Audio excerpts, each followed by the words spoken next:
Good day, guys. Welcome back to the channel.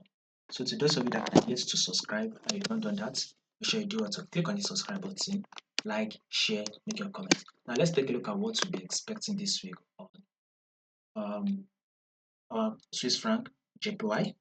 So, let's start with our trend, which we will go to the daily time frame. We clearly can see that we are actually making one movement, which is to the upside. Our overall trend on Swiss franc JPY is an uptrend move. So, this is it here. This is our high. Here is our higher low. This is also our higher high. Here is also the higher low. This is also the higher high. I mean, we might see this as an impulse move and then the correction move. Market has given us the pullback, and now our next movement is a new higher high. Thereby, we'll be expecting that bullish move to take out this previous high. So our forecast for this week should be a bullish move. So there's possibility that markets will drop to tap this support level before it push up, or we are likely to see it continue to push up on this level.